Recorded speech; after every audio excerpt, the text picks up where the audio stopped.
Oregon is going to the Final Four. The following is a Learfield presentation of the Oregon Sports Network. And Oregon is going to play in the national championship game. This is Duck Insider. We need to get community. We need this thing to be bigger than just our little circle of players and coaches. Are you kidding me? Touchdown, Oregon! With 2 seconds on the clock. He hits it! That's the bigger picture in this thing, allowing the community to celebrate the hard work, blue-collar mentality this group brings to the table. And the Ducks have won it! The Ducks have won! We get to struggle together, and we get to have joy together. The Ducks are Pac-12 champions! I am so proud right now to be the head coach at Oregon. Catch made! Touchdown, Oregon! This is Duck Insider on the Oregon Sports Network from Learfield, presented by OnPoint Community Credit Union. People are the point. Now let's go live to the Country Financial Studio to talk Oregon Duck Athletics.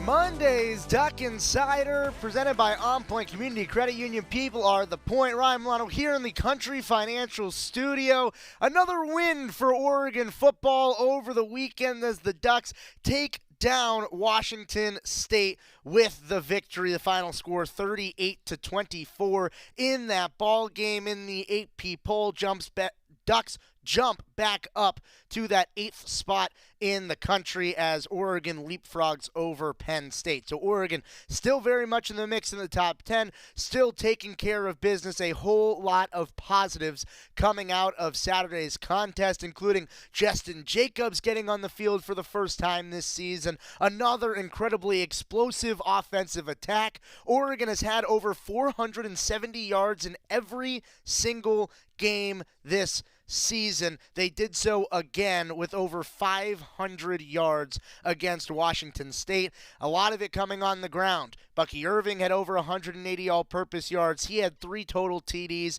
Jordan James, it's not very often you think of a quote-unquote backup running back. Not even really a backup with the snap share that he has. But you think of a secondary running back in an offense having over 100 yards, unheard of. It seems like each week Jordan James continues to match Bucky Irving's production with just slightly less carries. It's a balanced and incredibly complimentary running back room that came to fruition on Saturday, and the defense getting home to the quarterback. In 3 of the last 4 games, Oregon has had 7, 5, and then 7 sacks in the ball game. Oregon getting home to the quarterback. A whole lot to be happy about after Saturday. Here's how it all went down. Here's the game recap. And here they come. And it's like we're back in 1985. Back to throw. Pressure comes quickly, gets it right away to Tez Johnson, but gets away. Tez free, 30. Tez inside of the 15. Tez to the 10, and we'll go down there. 3 tight ends, one of them a fullback. Give it to Bucky, goes behind everybody and goes through for the touchdown. Bucky Irving with 3 tight ends. You had some meat in there just pushing. Tez comes in motion from the left, give it back to Bucky again. There he goes, 50, gets him to secondary, cut it across the 35, back to the 30, inside the 20, and down at the 16-yard line. Bucky Irving go this way, then that way, then this way, then that way. Snap the Bo, give it to James. No, Bo kept it, went left. Bo kept it and went left. Big opening. Snap and Bo back to throw off play action. Swings it out to Bucky. Nobody out there near him. 40, 30, a blocker downfield, 20. Go to the 10, go to the 5, go to the end zone. Bucky Irving. Touchdown, Ducks. Here's a snap to Bo, hand it off, and up the middle, this may be all the way. 20, 10, can't catch him. Goal line, touchdown, Bucky Irving. Bo back to throw, gonna go fade route for Tez. He's got it, and he scores!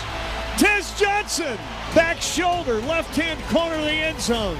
Perfect throw, brother to brother. On first down to throw. Pressured, hit, and down he goes, back at the 27-yard line. First Duck there, Justin Jacobs. Turns back and hands up, he's gonna keep it. Turnham wants to throw. Nobody open, gonna get hit and go down at the 10-yard line. Evan Williams, zeros across the board. Oregon continues to play some pretty impressive football as the Ducks will go to 6-1, 3-1 in conference play with a 38-24 victory over the Washington State Cougars.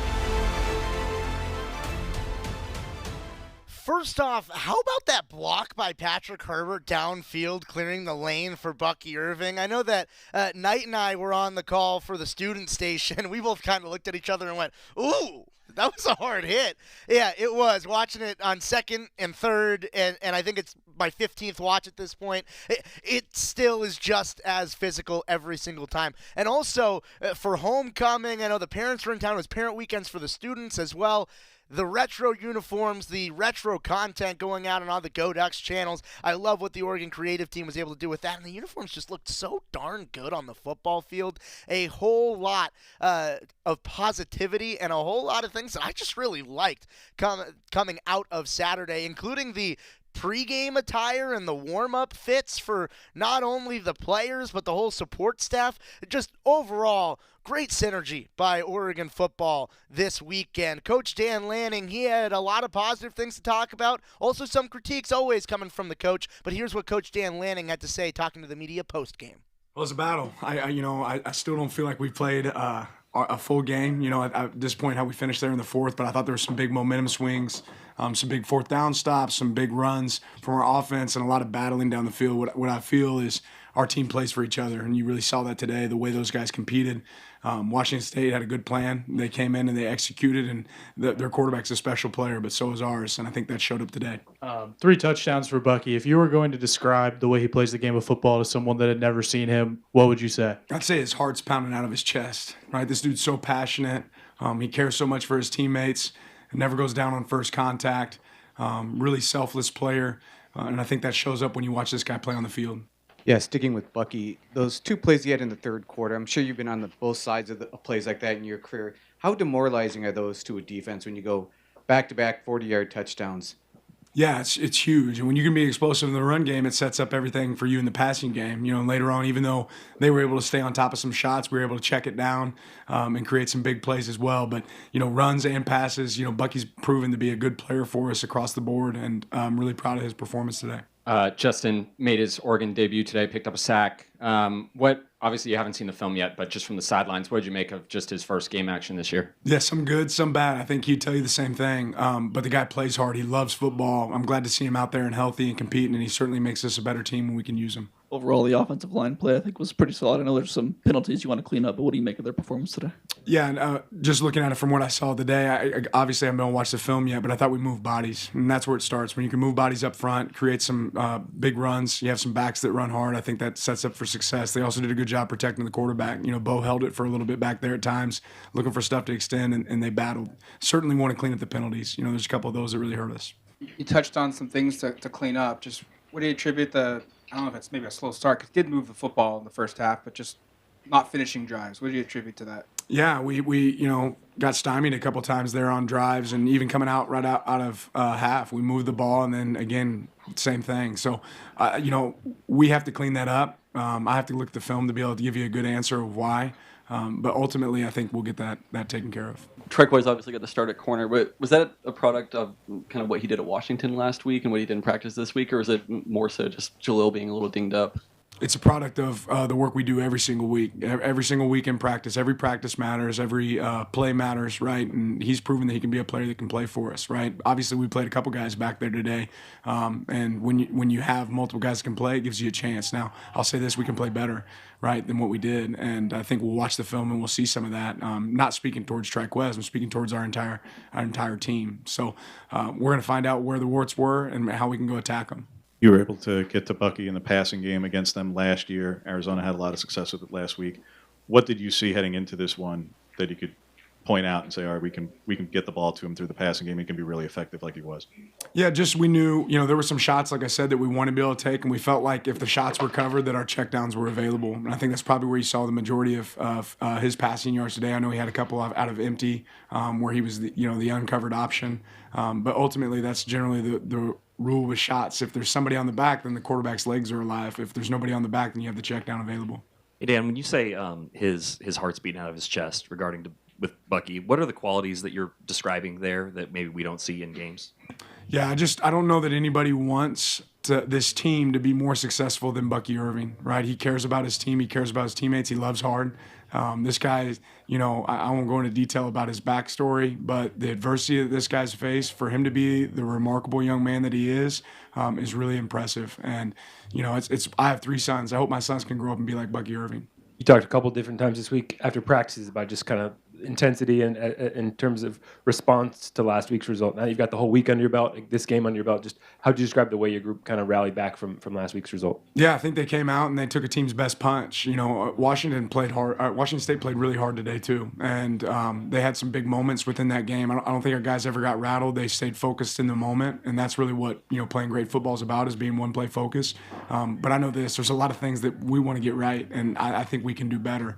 I know the quality of players we have in that room. We have to go execute at a higher level moving forward. On that Bucky Irving receiving touchdown, Patrick Herbert blew up a guy. What was your reaction to that? Did you say anything to Pat after that play? No, I didn't, but I absolutely loved it, right? I mean, that's football, right? When you can just steamroll a dude, right, take their will and absolutely punch it in, and that's 11 guys playing for each other, right? Pat wasn't carrying the ball, right? But he was blocking for a guy that was, and that was a really impressive play. It's hard to fully assess without watching the tape, but in general, what do you make of your defensive line ability to get pressure today when you're playing such a unique player in Cam Ward who's got an ability to escape sacks, would-be sacks? Yeah, I think our guys, at times the fatigue showed up, and that's where these strength and numbers really matter, right? Where we got to have guys out there. At times we executed really well. So there's some good, there's some bad. I think we can go evaluate ourselves, too, from a scheme standpoint of how do you handle a quarterback like that. He's a tough one to handle, and it's hard to have great answers if you want to play coverage, right?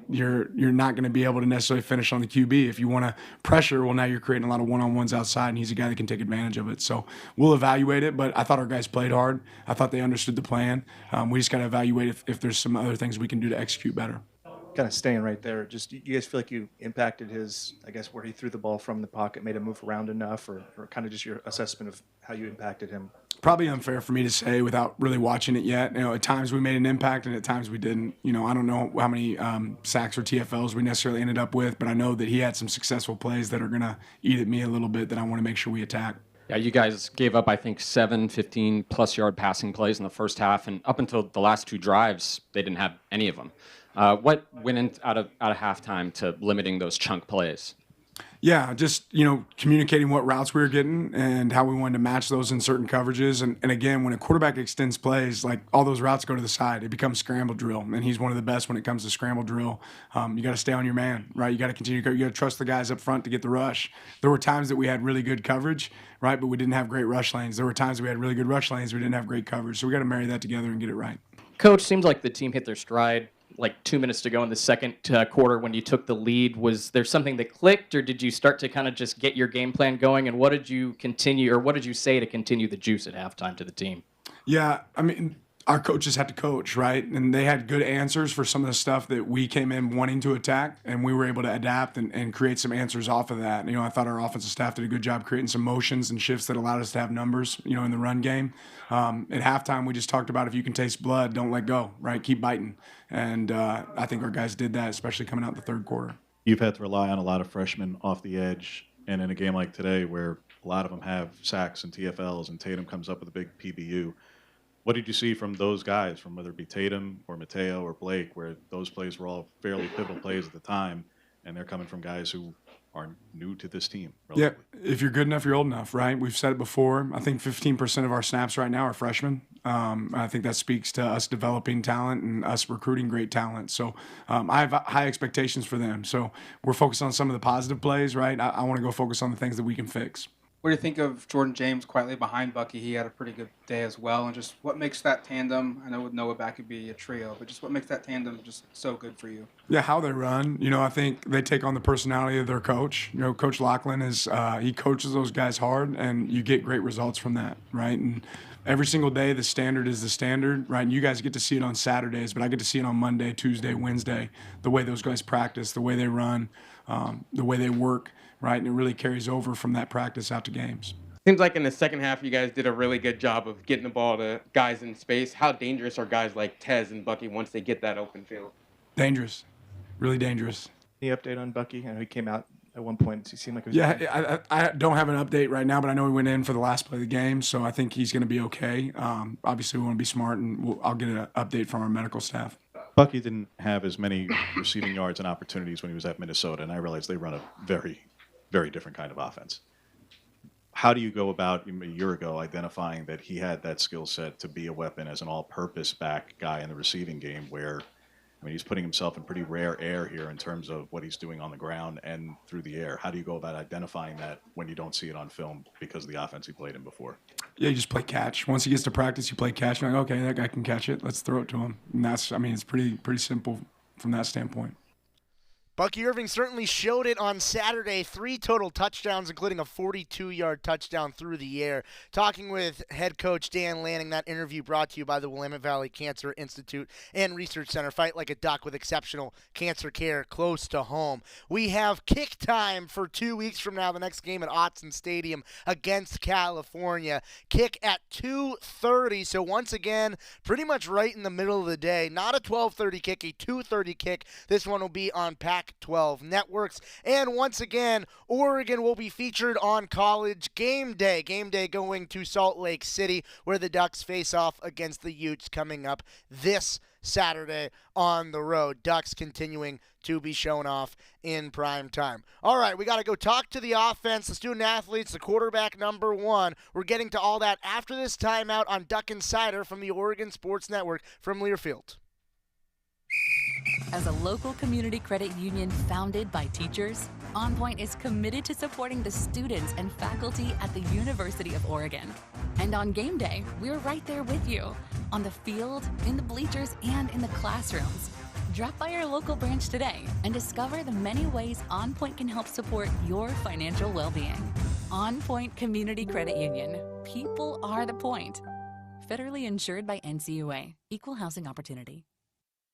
Hey Duck fans, we're all about protecting our home turf here in Eugene. You should do the same for your home with Country Financial Insurance. Most home insurance doesn't account for inflation, but with Country Financial, yours can. If something happens to your home, make sure you can rebuild the same house in the same place. Call a local representative or 866-COUNTRY and get a solid defense for your home. Home insurance policies issued by Country Mutual Insurance Company, Country Casualty Insurance Company, or Country Preferred Insurance Company, Bloomington, Illinois. Property must meet age and condition requirements, which vary by state. This is Duck Insider, presented by OnPoint Community Credit Union on the Oregon Sports Network from Learfield. You took the first step and quit smoking, but even former smokers may still be at risk for lung cancer. That's why SaveByTheScan.org wants you to know about a new low-dose CT scan that can detect lung cancer early. It takes only 60 seconds and could save your life. You took the first step, now take the next. Visit SaveByTheScan.org for a simple quiz to see if you're eligible and talk to your doctor about screening. SaveByTheScan.org is brought to you by the American Lung Association's Lung Force Initiative and the Ad Council. My simple solution to the problem was remove people from the scene and help them feel safer. In response to attacks against Asian Americans, Maddie Park raised over $250,000 to donate cab rides to the Asian community. There is so much more work to be done. We really need to come together and tackle this issue as a community. Support the Asian community. Learn how at lovehasnolabels.com. Brought to you by Love Has No Labels and the Ad Council.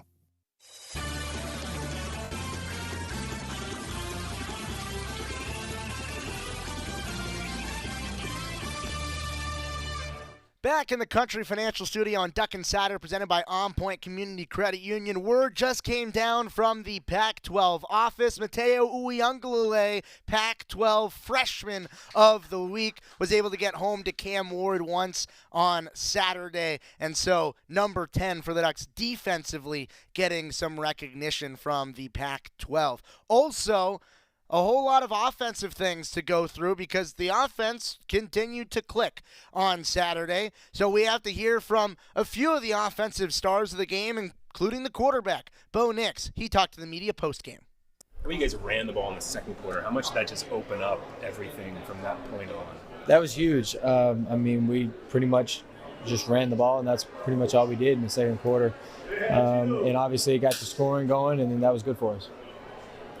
You guys see in prep in terms of, like, Arizona's running back had a lot of success in the passing game. Bucky has some success in the passing game. What were the things that you saw defensively that you guys could exploit in that way, going to Bucky in that way? Well, honestly, we didn't necessarily make that a point of emphasis, getting the backs out, but that's just kind of our offense. We throw checkdowns a lot, and Bucky does a good job when he catches the ball in space, and we actually today finally hit an explosive and got a touchdown out of it. So that was good to see. What's about him that makes him that all-purpose threat for you guys, Bo? Where spin himself is a pretty rare comparisons across the country. Well, he's hard to tackle, one, and then he has great hands. And he's just a really smart football player, so he can do a lot of different things. But I think it just goes to him being hard to tackle in space. I think it's just really tough for defenses. Well, you haven't had to have as many long runs from out of the backfield as you did last year. Is that because you just don't feel like you need to, or that's Coach Stein not calling it? What's the story there? I think it's just a different situation. I mean, those kind of happen. You don't necessarily force those, and we just hadn't got those opportunities yet. What's the feeling in the locker room like he came back into the game? But what were you thinking when you saw him down on the field? I was worried.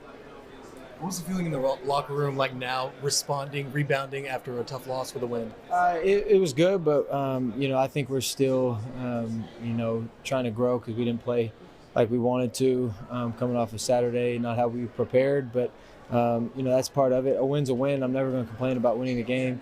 It's hard to do in college football. The coach said that Bucky plays with more heart than any other player. Do you see that too? And what is your impression of him just as a person? Well, I love Bucky. He's one of my closest friends. He challenges me to be the best. When we're on the field together, we're capable of so much, and that's just what we remind each other of. And he does just play with extreme passion, extreme effort. He never goes down after first contact, and that's just really says a lot about him, who he is as a person, but also as a player. That's quarterback Bo Nix. A little bit more of a modest stat line for Bo in this game. Just 18 for 25 with 293 yards, 2 touchdowns, and a 72% completion percentage. Modest day for Bo Nix. He did fine on Saturday. Led Oregon to a win, 38-24. Good day all around for the offense. Bo Nix hooking up with his brother Tez Johnson, getting some big-time action. Tez Johnson in the receiving game. 6 receptions, 94 yards, and a touchdown. Stringing together now back-to-back weeks where he has been a heavy focal point in the passing game offensively and has got a lot of receptions to come along with it. Here is Tez Johnson. Tez, what did you mean after what happened last week to be winning? It was something that we needed as a team.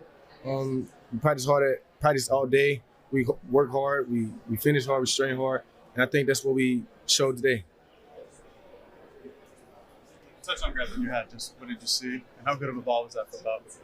That was a perfect ball. Anything that we catch and he throws is a perfect ball to us. So we just saw man. He knew they couldn't cover us. So we just threw it up to the best receivers in the country, and we made a play. It seemed like you guys were airing it out in the first quarter, ran the heck out of it in the second, went to the air a little bit more in the third. Just how much do you feel like the run and pass complemented each other and opened things up? I think we do a good job of it. We well balanced as a team. We got so many weapons at receiver, but we also have Bucky as a running back. Ain't no telling what he'll do with the ball. He can take it from 60 to 80. We just got to block for him downfield. He's going to make a highlight. Yeah, talked about Washington State kind of limiting you guys in the long passes. He said you guys had to go underneath a little bit more. Does that kind of get you excited that you get to show off your talents in the open field on those little dig dumps? Yes, but like you said, we just take what they give us. We just make a highlight every time we touch the ball, so that's what it is. It seemed like you guys had quite a bit of big passes, lots of 30, 40-yard gains at one point. Was that the game plan coming in, or did you just see some stuff that you liked today and that's what you call? It was just what they was playing on defense that we already knew they was going to be in. They do a lot of top hat, do a lot of man, and we just knew me lined up with the inside backers. Who knows what's going? Well, I know what's going to happen. So that's what we did today. 2 more questions. How important was that Monday practice? We heard about all the effort that was gone into this Monday's practice. Did you saw that translate in the final product today on the field? We just took it as like job's not finished. We took a loss, but we're still hungry. And this college football playoffs mean something to us. And a lot of people say we don't control our own destiny, but we are in control of our own destiny. So that's what when we come to practice every day on a Monday, Tuesday, Wednesday, we're going to come to work every day. So that's what it is. You get to see Justin in practice, at least the last couple of weeks. What was it like seeing him out there today? I know you're not playing defense with him, but how do you think he did overall? He's going to be a problem for a lot of offenses down this stretch. We're glad to have him back. We see him in practice working hard every day. And everybody see him today. He got something to prove. And we can't wait for him to showcase that. So. That's Tez Johnson, the Oregon wide receiver. Caught a touchdown, had a big day on Saturday, and another big day for Tez Johnson connecting with Bo Nix offensively. Now we're going to the offensive line. Jackson Powers Johnson leading the charge up front, and he came in to the postgame interview with a very stylish and fashionable hat that I think that people are going to want to see. Very on theme for what Saturday was. Very retro by Jackson Powers Johnson. Here's the center. That was one of your most productive games of the year on the offensive line with the running game. How good does it feel to come out of one of these games like that? I mean, it feels great. I mean, our huge thing this week was just to go 1-0, and that's the biggest thing that we're looking at is if we got the win, we got the win. And, it was fun. Austin was rocking. We had these cool unis on, so it was a lot of fun. You guys really got rolling when you started running the ball well in the second quarter. Just Yeah. as an offensive line, how fun was that? It's fun. I mean, we always want everybody to run the ball, but if we're not the offensive coordinator, we're just going to run what's called. But it was a lot of fun. When we heard run, we all got excited, so it was good. Even by Bucky's standards, do you think today was a little different from him, just what he was able to do with those 3 big plays? Of course. I mean, not different from him. He does it every day, and he's got more opportunities too. And that's just kind of how football works. It's like lanes opened up, and we did better blocking, and it was just he did him. That's all he had to do, and he had a great day. What's he like as a teammate? He's amazing. I love Bucky. I remember the first time, so he came onto campus. What was I doing? I was at Prince Puckler's, and Bucky, I just walk out and Bucky just has this big ice cream cone, the ice cream on his face. He's like, "Hey, I'm Buck," and I was like, "All right, that's my running back right there." But he's amazing. The person he is, he's so nice. I mean, I love blocking for him. So. I don't know if you got to see a video of the Patrick Herbert block that he had on. Oh, yes. Of course I saw it. What was your reaction when you saw that? Well, I was on the field, and I'm running, and it was really far away, so I didn't think I was going to catch up. But he was running, and I was like, oh. I was like, it was awesome. I was like, all the old linemen, when we got off to the sideline, went up to him, gave him a little pat, saying, good job. So it was cool. Dex, one of the proverbial quarterbacks of the offense, when you're one of the only 2 guys who touch the ball every play. Mm-hmm. What does it mean to you, more than 9 yards per play? I mean, it's awesome. I mean, I don't really look at the stats like that. I just look at that we got the win. But, our offensive coordinator, Bo, everybody put us in great situations to get there. And I just went out there and executed. That's all I did. So. You guys had a few in the pre-snap penalties again. What do you think that came down to? What do you attribute that to? I mean, just nerves. I mean, 60,000 people were watching you, millions of people at home. So. Maybe a little bit of that, maybe a little bit of lack of focus, but we'll attack that in practice this week. So. But it wasn't anything like the TTU game where it might have been something that the other team was doing? No, just us. How do you guys go about attacking that at practice? Make it really loud in practice, try and make a move, just, try and get us off our game, pretty much. Just mimicking that and the game reality. What does it mean to the O-line to have a guy like Poncho that could step in there and there not really be a drop-off of what you guys are trying to do? Well, I love Poncho. Poncho reminds me of a young me because that was me my freshman year, and he's amazing. He's an elite offense lineman. He's going to do great things here, and it's awesome. It's cool. It's really cool to see. There's no drop-off, and he gets after it, so we love it. When you say young you, what do you mean by that? Like the way he plays? Yeah, a little bit of that, but my freshman year, I was a rotational guy type of thing. Freshman and having older guys around you. I mean, it's just the way he plays. It's amazing, and I really love seeing him play. So. In the second half, you guys did a really good job of getting some of the playmakers in space. What is it like when you see, Bucky or Tez get the ball and they have an open field? Excitement. I mean, pure excitement. Just get to that end zone. We love it. And I know we don't really get any stats at offensive line, but seeing that gives us fulfillment for sure. So. Jack, how much credit do you feel you deserve for? These past 2 weeks, you're facing some of the best edge rushers in this league. Mm-hmm. They're not getting home. Mm-hmm. And you have a fifth-year quarterback, and he helps too. Yeah. But again, you're making the calls. So how much are you? Well, edge rushers, those are my tackles. My tackles are killing it right now. So they deserve all the accolades, everything. I mean, there's stuff that came out, and I'm doing good this season, but nothing happens without my offensive line. Nothing happens without Bo. Nothing happens without my teammates and scout players. Like, it takes a village, and I don't deserve any credit. It's everyone around me. So, You think these uniforms should be put in a rotation a little bit more? that's not a me question. I think you got to go some of the guys that have a better drip on. These were a little tight. I'm gonna be honest. Great to wear them. If I don't have to wear them again, that's okay. But they're a little tight. So. I know you guys don't like to talk about a ton of stats, but I mean, Bo, 54 career starts, NCAA record. Yeah. Is that something that you talked to him about? No, not really. I mean, old guy over there. I don't have to give him crap about that one. But no, he's just, you see it, 54. That's crazy. That's awesome. More to come. So. JPJ talking about the offensive line, the work that they put on in the game on Saturday. He mentioned that offensive linemen don't really get stats, and I'm going to bring up a few, and I'm sure that JPJ would be the first guy to tell you that it's his offensive guards, his offensive tackles, the quarterback, the skill positions, the running backs.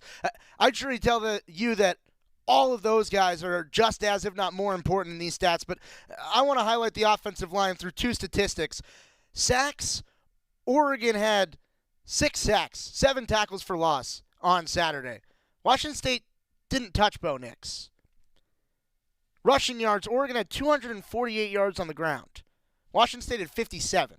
So the Ducks imposing their physicality up front, both offensively and defensively, and the offensive line a really big part of those 248 rushing yards and 0 times that Bo Nix was touched, and Jackson Powers-Johnson calling those plays up front for the offensive line, doing a tremendous job with that, especially on Saturday. All right, we got through all of our offensive interviews from Saturday. We're going to take a quick pivot. When we come back on Duck Insider, it's going to be Oregon soccer head coach Graeme Abel. You're listening to Duck Insider on the Oregon Sports Network from Learfield.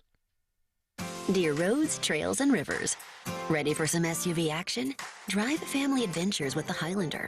Make a splash with the RAV4. Or haul fun with a Sequoia. Check them at Toyota.com. Toyota, let's go places. As a local community credit union founded by teachers, OnPoint is committed to supporting the students and faculty at the University of Oregon. And on game day, we're right there with you, on the field, in the bleachers, and in the classrooms. Drop by our local branch today and discover the many ways OnPoint can help support your financial well-being. OnPoint Community Credit Union. People are the point. Federally insured by NCUA. Equal housing opportunity. Dear roads, trails, and rivers. Ready for some SUV action? Drive family adventures with the Highlander. Make a splash with the RAV4. Or haul fun with a Sequoia. Check them at Toyota.com. Toyota, let's go places. Duck Insider continues after this timeout on the Oregon Sports Network from Learfield. Put your phone on D&D, that means that do not disturb when you're driving. And when you're going from point A to B, I need you to stay safe, please, so always sing with me. So put your phone on D&D, that means that do not disturb when you're driving. And when you're going from point A to B, I need you to stay safe, please, so always remember this beat. Don't drive distracted. A message brought to you by the National Highway Traffic Safety Administration, Project Yellow Light, and the Ad Council. Hey, son, how are you feeling? I'm fine, Pops. What's on your mind? I can't explain it. Navigating without a compass, eyes waiting, started to wonder. Metamorphosis, the loss of who you thought you was. When your kid can't find the language, help them find the lyrics. Listen to the Sound It Out album and get tips and tools to start a conversation at sounditouttogether.org. Brought to you by Ad Council and Pivotal Ventures.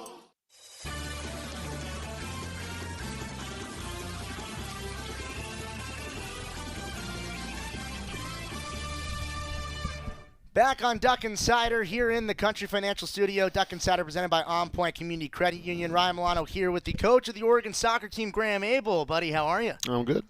Coach, I mentioned it last week. I forgot to get you your road trip snack beforehand. You don't actually have a long road trip. Oh, you actually went with it. Look I at did. That. I got you your Swedish What fish. a guy. Coach. So what a guy. Thank you very much. Here you That's go. Good. Thank you. There, What's your go-to snack so I can return the favor? Well, see, for me, I'm a Jolly Rancher guy. Oh. I have Jolly Rancher socks, actually. Joey's a big sock person. He has the Yes, he different is. socks for every game. I have Jolly Rancher socks that I just like to wear for special occasions. You got me a snack for the afternoon now. Fantastic. That's lunch. Lunch and breakfast rolled into one. I So, figured that's you awesome. could eat some while you're watching film. You could just snack on it. Definitely. That's awesome. I want you to sort of take me into the process of what goes into film. Like, what do you do when you're breaking down the film? Is it just you kind of watching tape? Or are you taking notes? What sort of goes into that whole process? Who's involved? What is the film process? Our weeks are quick, so we don't, obviously our staff sizes are not like, per the NCAA, and not like, football where they got massive amounts of people breaking down stuff. So, as we go into this week, Rach is looking at Washington, Sean's looking at Washington State.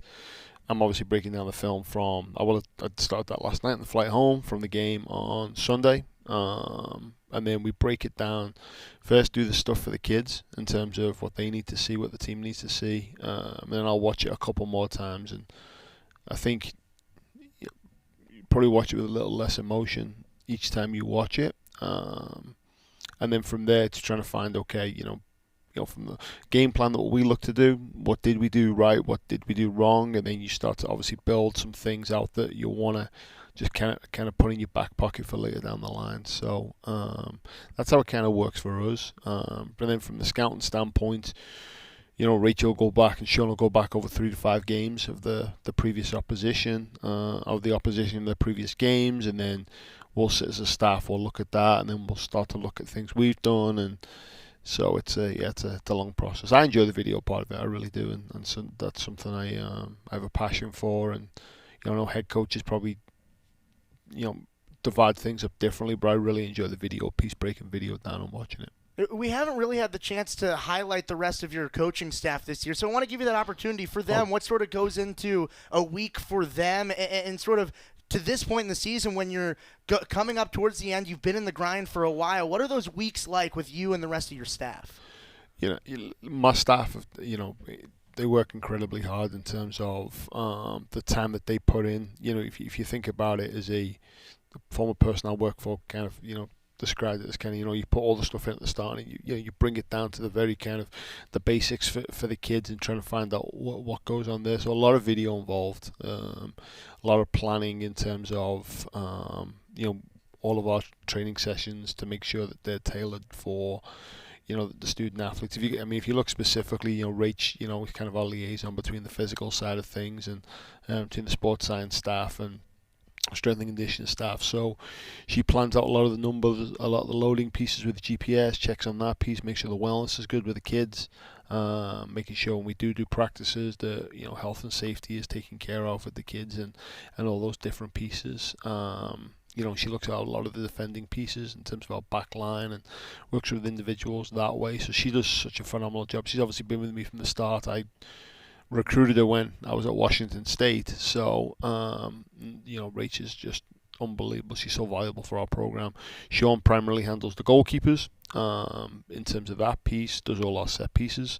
Does a really good job of that piece with regards to that. And so he, he's been invaluable. Goalkeeping unit is fairly inexperienced in terms of games, so he does a really good job of kind of teaching that part of him. We brought on Lex Matter as well this year, and so she helps him with regards to that piece. And she's a young coach starting her career, so she'll help with the set pieces, some of the scouting pieces on set pieces. And then we added Emily Savona as well in terms of our operations, and so she just came in 2 weeks into the season, so she was kind of thrown to the fire right away, and so she's kind of hit the ground running, has done a really good job with the planning piece and taking care of those pieces. And so that's kind of the day-to-day pieces on the soccer side of things. And then, there's check-ins with the kids constantly. They rotate through as a staff. The head coach, they can't get to everyone, so they rotate through as a staff to make sure the kids are good. And then overall as a staff, when you start to think about, sports supervisor with Damon, even though I don't oversee him, the medical side of things, sports science, academics, our dietitians, we'll meet once a week to go through every single student athlete to make sure there's nothing going on that affects any of the areas that the student athletes have to deal with on a day-to-day basis. So I have an incredible staff. they're kind of the ones that really carry the program. But, they take care of all their responsibilities incredibly well. I'm lucky to have them. I kind of want to talk about what happened on the pitch on Sunday, Okay. against Stanford, with Maddie Goldberg tying a program high, Yep. in saves with 15. When you sort of hear that stat, what comes to mind for you? You just hear program tying amount of saves in a game. What sort of comes to mind for someone like that when Maddie's able to? We let too many shots on goal. That's what. No. No, she she's continued, kind of her progression, and we obviously challenged Maddie by playing another goalkeeper, for some of the games as well, and we want to get a different look there. And there's always the question of how does a student athlete respond, how does a player respond when you do that piece and you make that change. And so we decided obviously to go back with Maddie for Sunday, and she responded incredibly well. Made one or two really outstanding saves in terms of, I think the one which she's touched over the crossbar, I think the one in the first half where the kids hit from distance and she's touched it, she dove to her left and touched it around the post. Really, really good saves with regards to that piece, and handled the balls, well into the 18-yard box as well. Whenever you play Stanford, just in terms of the makeup of their team, that you're going to give up a lot of shots from distance and things like that. So, that kind of went into the decision of playing Maddie, and she did incredibly well with them. Yeah, against Stanford, a team that hasn't lost yet this season, you were able to hold them really well in their set pieces. They had 17 corners, weren't able to score on any of them. You mentioned Sean's work with Yep. setting up those set pieces. What sort of goes into training those set pieces defensively, and what worked to keep the Cardinal out of the net? Yeah, it's a lot of work in preseason. Fairly detailed with it. They obviously scored their second one with one that they got whipped over the top, but we there's a lot of information. We are information heavy with regards to that piece, and so we tell the student athletes, if you don't know this information, then it will affect in terms of playing time, and because it's collegiate games transitional set pieces. That's a massive piece of the collegiate game. And so, the set pieces have to be taken care of. And so, pre-season we do a lot of work, a lot of walkthrough work, and then, through the season, especially the early part of the season, it's a lot of live work. And then obviously as you tail through the season, you've done so much live work in practice, and then obviously the reps you're getting in games, you don't need as much. It's just touch points then in terms of details from game to game. Washington coming up on Thursday, 7 o'clock. It always means a little bit more when the Ducks play the Huskies, huh? Yeah, big time. So it gets me bragging rights in the household. I think I've said before, we got some extended family that are from that other school. So it's not blood related to me, man. You're not blood related. So it's gets us some bragging rights for sure. But no, it's a big game, and any game we've got in the Pac-12 is a huge game, and obviously this game carries into next year as well as we make the transition to the Big Ten. So they're a good team. They're a well-coached team, athletic team. But again, when teams come to Pape, we want to make sure we can imprint ourselves upon them, and so we're looking forward to it. Senior Day coming up on Sunday, 1 o'clock against Washington State. Jordan Snyder going to be the only senior recognized. Just tell me a little bit about her career. Jordan, when I got here, played some minutes in her freshman year, but I think we can talk so much about the soccer player and things like that. I think the bigger thing for Jordan is the soccer has continued to progress, but her growing and evolving as a person is incredible, and her leadership in SAC. Just her leadership within the group, and she's not the big outspoken leader. She's the silent, arm around the shoulder type person. But just getting up her and watching her speak in public, and getting up in front of her peers, and being able to be confident and do that piece. And an incredible kid that I am really. She's the first student athlete I think I've ever coached for all 4 years. Believe it or not, just because I was moved on within 3 years of different jobs and stuff like that. So just so happy that she stayed and stuck around, because to have a person like that around the program is phenomenal, and we're going to miss her. It's going to be the last time that fans are able to see your team at Pape this season, last homestand of the year. What are the keys to success coming up against the Washington schools? we've got to make sure that, what happens on Thursday doesn't happen. We've got to make sure that the best version of ourselves comes out, which is, the one that came on Sunday. Certainly, I'd say for, 95% of the game. And then, again, two teams who are going to be good in transition. So we've got to limit those transitions, whether it's by keeping the ball or making sure we keep the ball out of certain parts of the field. We've got to be good defensively. Set pieces, like you spoke about, are going to be incredibly important on both sides of it. We felt really, really good about our attacking set pieces in terms of how we've gone about that and started to develop that part of the game. I think it's got more and more dangerous as the season's gone on, and people have got more and more comfortable with things. So we've got to make sure the attacking side of the things, we take care of things, and the defending side of the set pieces, we take care of that as well. All right, Coach. I know you're hard at work going through the film. I'll let you get back to the Swedish Fish. Try to share them with the rest of your staff. I appreciate it. Are you a serving size guy? Like in a box of candy, is it like 3 serving sizes like it says, or is it just all? No, I'm a guy that gets those giant bars of chocolate, and I'm like, you know what? I could lengthen this. Let's just get the damage out the way really quick, and let's just eat this thing in the afternoon. It's gone then. So I can get on the treadmill afterwards and figure it out. So Oregon soccer head coach Graeme Abel about to delete that box of Swedish Fish. We're going to take a timeout. We'll be back talking more about football on Saturday on Duck Insider from the Oregon Sports Network from Learfield. Dear roads, trails, and rivers. Ready for some SUV action? Drive family adventures with the Highlander. Make a splash with the RAV4 or haul fun with a Sequoia. Check them at Toyota.com. Toyota, let's go places. Hey Duck fans, we're all about protecting our home turf here in Eugene. You should do the same for your home with Country Financial Insurance. Most home insurance doesn't account for inflation, but with Country Financial, yours can. If something happens to your home, make sure you can rebuild the same house in the same place. Call a local representative or 866-COUNTRY and get a solid defense for your home. Home insurance policies issued by Country Mutual Insurance Company, Country Casualty Insurance Company, or Country Preferred Insurance Company, Bloomington, Illinois. Property must meet age and condition requirements, which vary by state. Dear roads, trails, and rivers. Ready for some SUV action? Drive family adventures with the Highlander. Make a splash with the RAV4 or haul fun with a Sequoia. Check them at Toyota.com. Toyota, let's go places. This is Duck Insider. Duck Insider on the Oregon Sports Network from Learfield. Adoption of teens from foster care is a topic not enough people know about, and we're here to change that. I'm April Dinwiddie, host of the new podcast, Navigating Adoption, presented by Adopt US Kids. Each episode brings you compelling real-life adoption stories told by the families that live them with commentary from experts. Visit adoptuskids.org/podcast or subscribe to Navigating Adoption, presented by Adopt US Kids. Brought to you by the U.S. Department of Health and Human Services Administration for Children and Families and the Ad Council.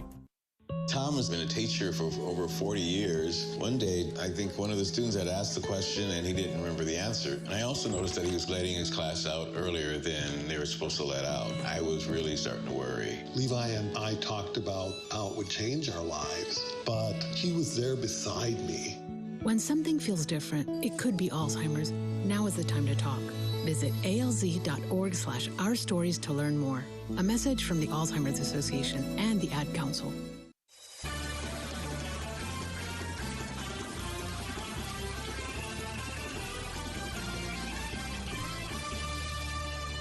Back on Duck Insider here in the Country Financial Studio. Duck Insider presented by OnPoint Community Credit Union. Ryan Milano breaking down Saturday's win over Washington State on the football field for the Ducks.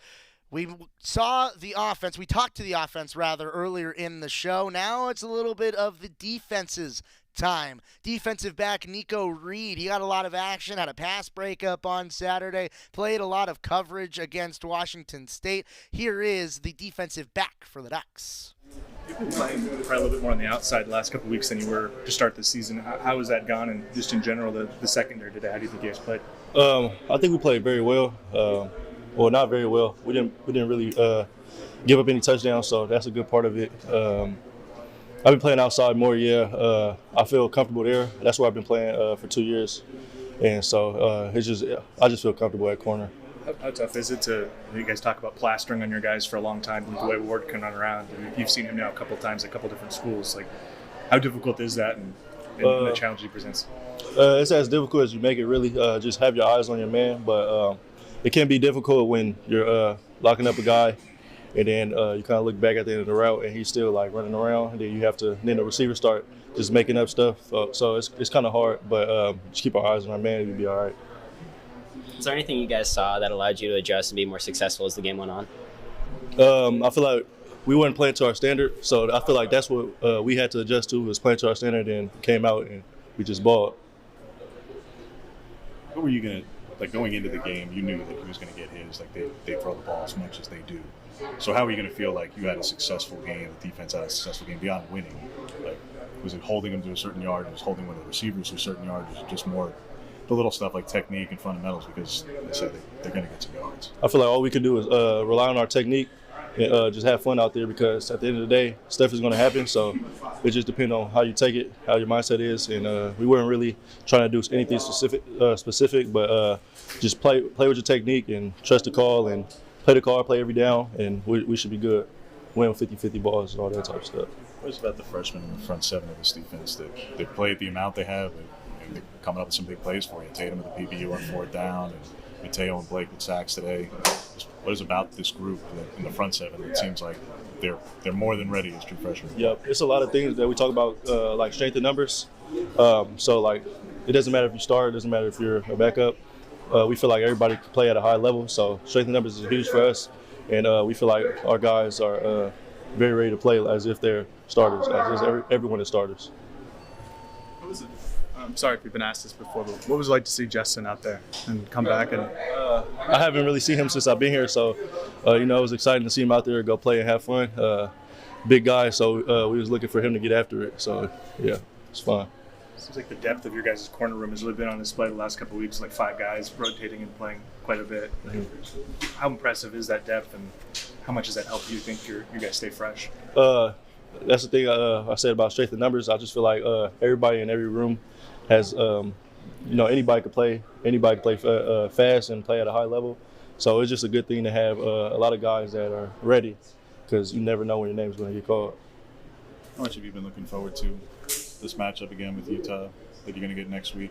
I haven't really been looking forward to it, but I've been looking at like matchups every week. So like whoever we had was just a good matchup, because everybody has good receivers on in the Pac-12. So every week I'm just looking at the different matchups. Now I can look at the next opponents, but I'm really looking forward to it. That's Nico Reed, the Oregon defensive back, and he talked about the strength in numbers during that interview, and it really is. When you look at this Oregon defensive secondary, it really doesn't seem like there's any drop-off from number 1 on the depth chart to number 5 or 6 on the depth chart, and I don't even know who number 5 or 6 would be, because they could be number 1 on any given day. You've got guys rotating in like Triquez Bridges, who has been a consistent starter, Nico Reed, a transfer who has been a starter, Kyrie Jackson was a little bit banged up, guys stepped up in replacement of him and played well across the board. Talking a lot about the depth in the defensive secondary from Nico Reed. He's seen his role increase. He's seen his production increase, and it's really what Dan Lanning continues to talk about. Next man up mentality. If you're good enough, you're old enough, and there is a deep defensive back room in the Oregon locker room, and Nico Reed is a big-time part of that. All right, we got to take one more time out, and we're closing out the rest of the show next. You're listening to Duck Insider on the Oregon Sports Network from Learfield. As a local community credit union founded by teachers, OnPoint is committed to supporting the students and faculty at the University of Oregon.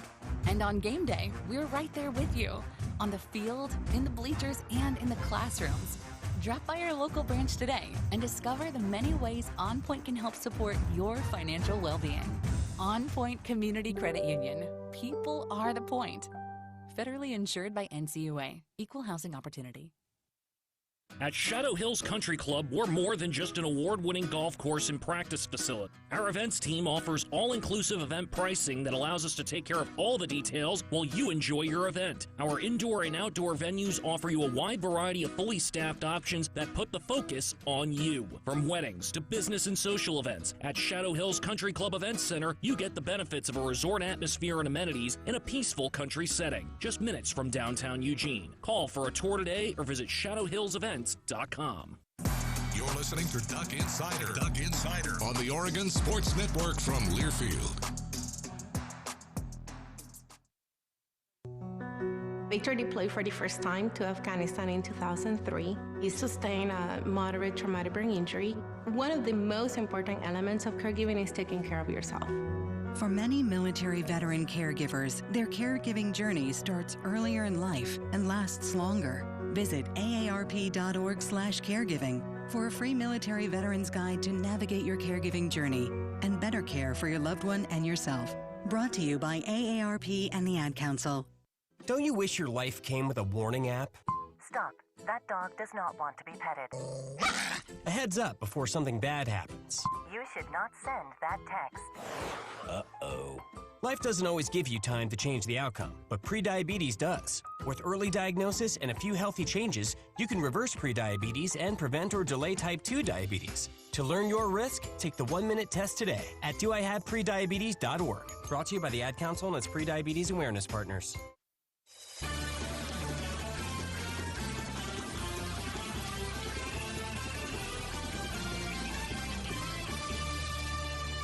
Back on Duck Insider, presented by OnPoint Community Credit Union here in the Country Financial Studio. It's time for the Cafe Yum 2-minute drill. Serving fresh food fast with organic and local ingredients. Enjoy a famous Yum Bowl at 23 Cafe Yum restaurants throughout the Northwest, home of the Ducks. We're starting out with women's golf, whose fall season came to a close at the Stanford Intercollegiate over the weekend. Oregon placed 11th as a team, and Qingzu Chen notched her second top 5 finish of the fall, finishing in 3rd place overall and shooting 5 under through 3 rounds. She also notched her 300th career birdie, one of just 7 Ducks in program history to do so. She reached that milestone just 3 weeks after her teammate Brianna Chacon reached the exact same mark. So the fall campaign for Oregon women's golf comes to a close, and it looks like Derek Radley has another really stellar squad on his hands. Quinn Vandecastile won the individual ITA Northwest Super Regional 6-3 and 6-4. He also advanced to the semifinal as a duo with David Cierney. Oregon Fall Softball closes up their campaign. Cross country is going up to Pac-12s this Friday in Washington. And beach volleyball just concluded their second activity of the year, the second event of the year. And Joey will be on tomorrow's show with Cole Chomer. See you then. Uh-oh, Brad's buzzed. Oh, yeah? Yeah, he's starting with the woots. And now a speech. I just want to say that friendship is about heart. Heart and